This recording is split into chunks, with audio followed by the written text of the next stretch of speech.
Hello everyone, welcome to my channel. अगर ये कहानी पहले से एक्सप्लेन हो चुकी है तो आप कमेंट्स में ज़रूर बता दीजिएगा ताकि मैं इसे दोबारा से एक्सप्लेन कर टाइम वेस्ट ना करूं और जिन लोगों को देखनी है वो उस चैनल पर जाकर देख पाएंगे।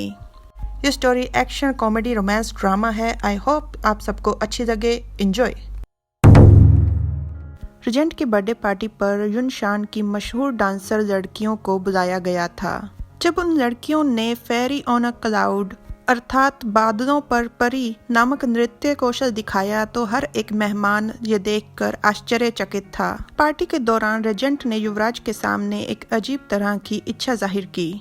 ये बैठे हुए हैं रेजेंट अपनी दावत में सबके सामने मेजबान बनकर और उनके पास बैठे हैं लाल रंग के कपड़ों में युवराज। ये है Regent Rajkumar you Morung. Regent एक ओहदा होता है। जो व्यक्ति रेजेंट के ओहदे पर बैठा होता है वो राजा की गैर हाजिरी में युवराज की जगह, जब तक युवराज किसी काबिल न बन जाए, हर एक फैसले को करता है। राजा की गैर हाजिरी में युवराज से ज्यादा ताकत रेजेंट के पास होती है।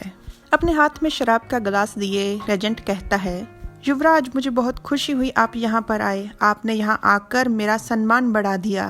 फिर रेजेंट युवराज के साथ शराब पीने की इच्छा जाहिर करता है। ये है युवराज सी मोरोंग, जो कि असल में एक लड़की है, पर लड़का बनकर 18 साल से उसने युवराज का ओहदा संभाला हुआ है और आज तक इस बारे में किसी को कुछ भी पता नहीं चला। युवराज मन में कहती है, रेजेंट हमारी सरकार का सबसे ताकतवर अफसर है। आज इस दावत में शामिल होने के लिए उसने मुझे मजबूर किया और अब उसकी इतनी हिम्मत कि वो मेरे साथ शराब पीना चाहता है। और ठीक इसी समय उस डांसर लड़की ने अपनी कमर पर बंधी हुई तलवार निकाल ली और सीधा रेजेंट की तरफ निशाना लगाते हुए वो कहती है, रेजेंट, मैं तुम्हारी जान ले लूंगी। पर उसकी धमकी से राजकुमार यू को कोई फर्क नहीं पड़ता। वो उल्टा उससे कहता है, मूर्ख स्त्री।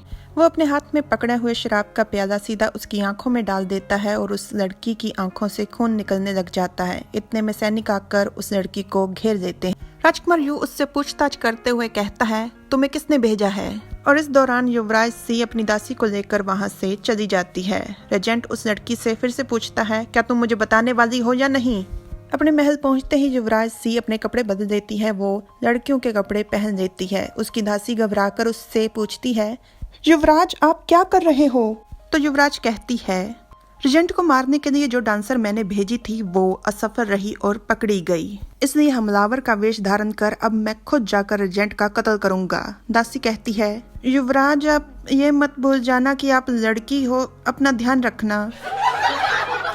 युवराज कहती है, मुझे पता है मैं क्या कर रहा हूँ, और मन में कहती है, मुझे इस बार सफल होना ही होगा। और इसी समय वो डांसर मौका पाकर रेजेंट के ऊपर पाउडर डालते हुए कहती है, तुम ब्लड रिवर्सेशन पाउडर का स्वाद चखो रेजेंट, और नर्क जाओ। रेजेंट उस पाउडर से बचने के लिए अपने कपड़ों को आगे करते हुए कहता है, नर्क तो तुम जाने वाली हो। इतने में वो लड़की आत्महत्या कर लेती है। रेजेंट जाते हुए एक आदमी से कहता है, इसकी लाश को कहीं फेंक दो और मेहमानों का ध्यान रखो, मैं जाकर कपड़े बदल कर आता हूँ। वो आदमी कहता है, जी, और रेजेंट चल पड़ता अपने कमरे की तरफ। पर वो जैसे ही दरवाजा खोलकर अंदर घुसता है तो उसे कुछ अजीब महसूस होता है। वो मन में कहता है, कुछ तो गड़बड़ है। उसे पता लगाने में ज्यादा देर नहीं लगती। वो छत की तरफ देखते हुए मुस्कुराकर कहता है, क्या तुम सारी जिंदगी वहीं पर छुपे रहने वाले हो? सी अपने चेहरे को ढककर छत पर बैठी हुई थी और मन में कहती है, इसे पता चल गया, मुझे किसी भी कीमत पर इसे मारना ही होगा। और सी उस पर हमला कर देती है, जिससे राजकुमार यू आसानी से बच जाता है। वो कहता है, बेकार कोशिश। सी मन में कहती है, इसने ब्लड रिवर्सेशन पाउडर में सांस ली है, जितनी ज्यादा ये शक्ति इस्तेमाल करेगा उतनी जल्दी ये मरेगा। सी दोबारा से उस पर हमले करने शुरू कर देती है। राजकुमार एक झटके से उसको पकड़ लेता है और उसके चेहरे से कपड़ा हटाकर कहता है, कितने अफसोस की बात है कि मेरा हमलावर इतना खूबसूरत लड़की है। और मन में कहता है कि इसका चेहरा कुछ जाना पहचाना लगता है। और सी की तलवार को 2 उंगलियों में पकड़कर तोड़ते हुए कहता है, इतनी खूबसूरत लड़की के हाथ में तलवार शोभा नहीं देती, लो मैं इसे तोड़ देता हूँ। और ये देखकर सी हैरान रह जाती है।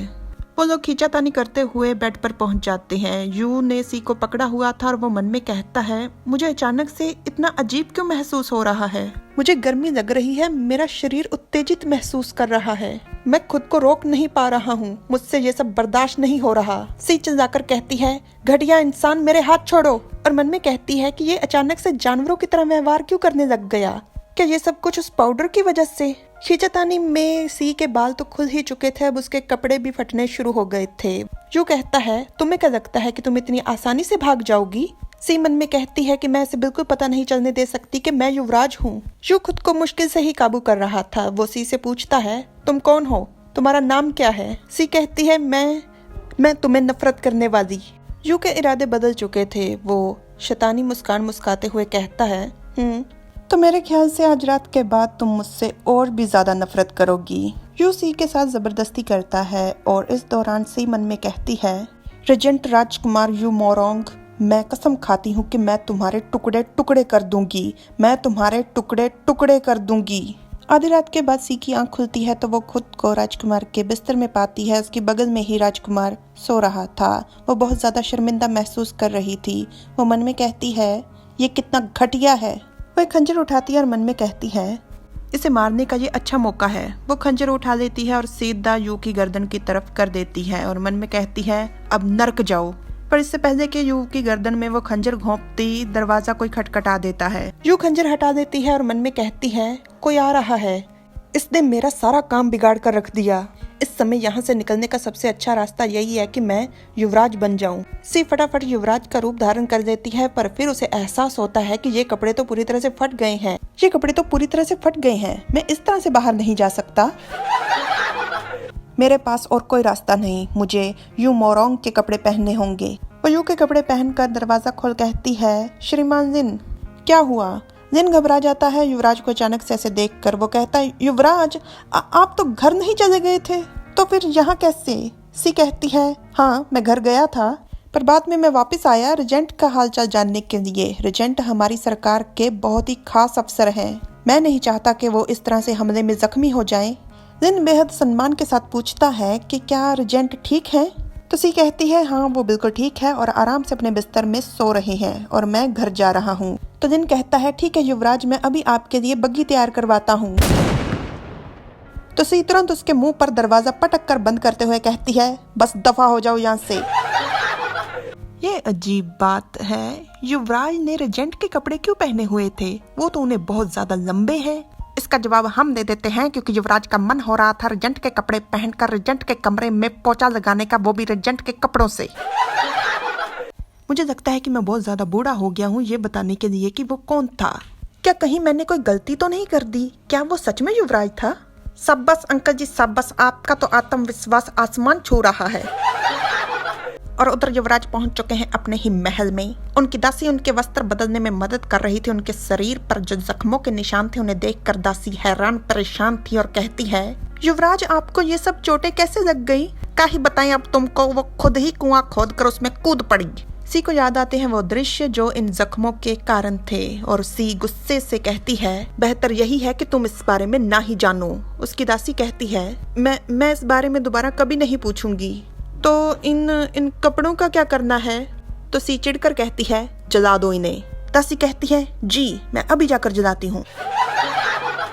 दासी कपड़े जलाने चल पड़ती है और सी के सामने घुटनों के बल बैठी हुई थी एक लड़की। वो कहती है, युवराज, अब तक हम 10 हमलावर भेज चुके हैं और वो सब मारे गए और तीसरी हमलावर जिंदा पकड़ी गई और मुझे डर है कि वो शायद, और ये है हमलावर किन्नरू, जो अपनी बात को पूरी नहीं करती। तो सी उससे कहती है, तुम्हें डर है कि ये राज उगल देगी कि मैं रेजेंट को मारना चाहता हूँ। किन्नरू तुरंत सी के पैर पकड़ कहती है, युवराज आप क्यों नहीं कुछ दिनों के लिए महल छोड़कर दूर चले जाते? सी मुस्कुराकर कहती है, नहीं, मैं नहीं भागूंगा। और यहीं पर यह पाठ खत्म हो जाता है। मैंने ये वीडियो अपलोड की है तो ये मेरी जिम्मेदारी बनती है। कोई भी व्यक्ति अगर किसी भी व्यक्ति की सहमति के बिना उससे शारीरिक संबंध बनाता है तो उसे रेप कहते हैं। लड़का हो या लड़की, पति हो या पत्नी, तब भी ये रेप ही है और ये एक गैर मानवीय और अनैतिक कार्य है। और ना ही किसी का रेप होने से उसकी दुनिया या जिंदगी खत्म हो जाती है। आप अभी भी जीवित हैं, आप अभी भी जिंदा हैं, आप अभी भी अपनी जिंदगी जी सकते हैं। इसके कारण ना तो आपकी जिंदगी खत्म हुई है और ना ही आपकी इज्जत। इस पर कुछ भी आपका निर्भर नहीं करता। भले ही यू की शारीरिक दशा की जिम्मेदार सी थी, भले ही सी वहां पर उसे कत्ल करने के लिए आई थी, पर किसी भी कारण से यू को ऐसा कुछ करने का अधिकार नहीं मिलता। मुख्य कलाकार ने इस पहलू को इस कहानी में इस तरह से पेश किया है क्योंकि ये कहानी इसी बात पर निर्भर करती है और व्यूवर्स के मन में यू के प्रति नफरत ना पैदा हो, इसीलिए सी को इस सब की वजह भी बनाया गया है। अगर इस कहानी को और किसी ने एक्सप्लेन नहीं किया तो मैं इसे जारी रखूंगी, पर मेरे चैनल और इस वीडियो को लाइक सब्सक्राइब ज़रूर करें और साथ में शेयर कमेंट भी ज़रूर करें ताकि मेरी वीडियो ज़्यादा से ज़्यादा लोगों तक पहुंचे और मेरे चैनल को थोड़ा सपोर्ट हो। Like, share, subscribe, comment. Thanks for watching.